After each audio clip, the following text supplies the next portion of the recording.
Assalamualaikum warahmatullahi wabarakatuh. Apa kabar teman-teman? Apakah teman-teman masih semangat? Ya, mudah-mudahan masih semangat semua ya. Baik, hari ini kita akan belajar tematik. Jadi silakan teman-teman siapkan buku pena jilid 6A. Hari ini kita akan belajar tentang pendalaman materi bahasa Indonesia dengan materi menyajikan informasi melalui peta pikiran atau mind mapping. Peta pikiran biasanya berbentuk cabang-cabang seperti pohon. Berikut contoh-contoh peta pikiran atau mind mapping. Baik teman-teman, silakan teman-teman buka buku pena jilid 6A halaman 76 ya. Untuk membuat peta pikiran, teman-teman harus membaca teks secara utuh terlebih dahulu. Kemudian kalian harus membuat peta pikiran dengan menggunakan aspek adik Simba.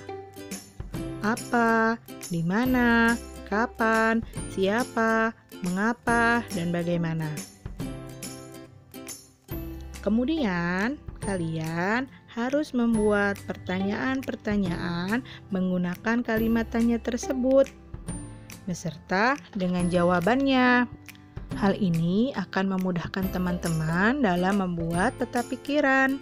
Sekarang kita buat contoh terlebih dahulu ya.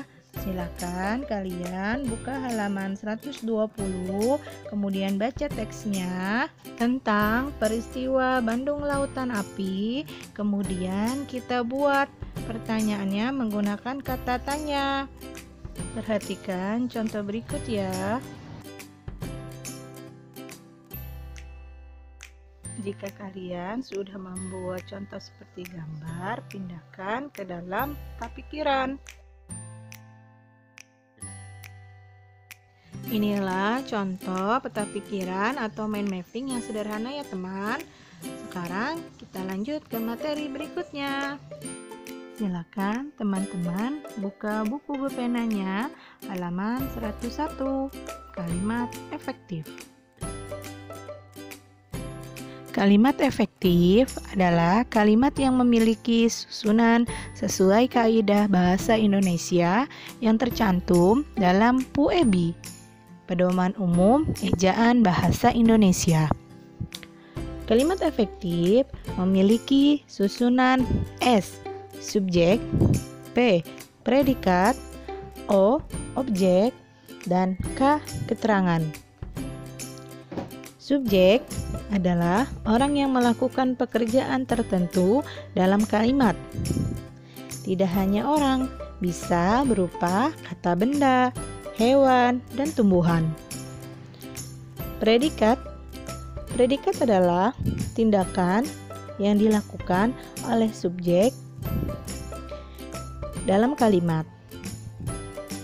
Objek adalah sesuatu yang berdasarkan pada aktivitas subjek. Keterangan adalah penjelasan di mana, kapan, dan bagaimana suatu peristiwa terjadi pada kalimat. Perhatikan contoh kalimat efektif berikut. Insinyur Soekarno dan Dr. Andes Muhammad Hatta memproklamasikan kemerdekaan Indonesia di Jakarta. Insinyur Soekarno dan Dr. Andes Muhammad Hatta kita sebut sebagai subjek atau orang yang melakukan pekerjaan tertentu dalam kalimat. Memproklamasikan merupakan predikat karena tindakan yang dilakukan oleh subjek. Kemerdekaan Indonesia kita sebut sebagai objek karena sesuatu yang berdasarkan pada aktivitas subjek. Sedangkan di Jakarta merupakan keterangan berupa keterangan tempat. Sekarang kalian tentukan S, P, O, dan K dari kalimat efektif berikut. TKR atau tentara keamanan rakyat, dan rakyat melancarkan serangan ke markas sekutu. Kita tentukan bersama-sama.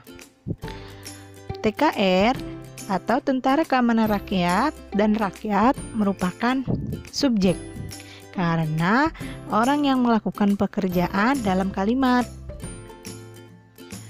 Kata melancarkan merupakan predikat karena tindakan yang dilakukan oleh subjek.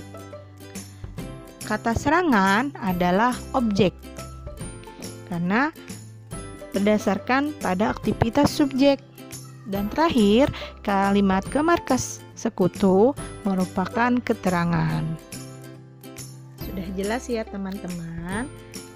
Sekarang kita belajar tentang kata baku dan tidak baku. Kata baku adalah kata yang ditulis dan disusun sesuai dengan PUEB atau Pedoman Umum Ejaan Bahasa Indonesia. Silakan kalian buka buku kalian halaman 123. Perhatikan contoh kata baku dan tidak baku berikut. Pada kata yang diberikan centang warna hijau merupakan kata baku. Untuk memastikan kata baku, kalian bisa melihat Kamus Besar Bahasa Indonesia. Alhamdulillah, selesai sudah materi muatan bahasa Indonesia pada tema 2. Mudah-mudahan kalian mengerti semua. Jika ada yang belum mengerti, silakan bertanya. Terima kasih. Wassalamualaikum warahmatullahi wabarakatuh.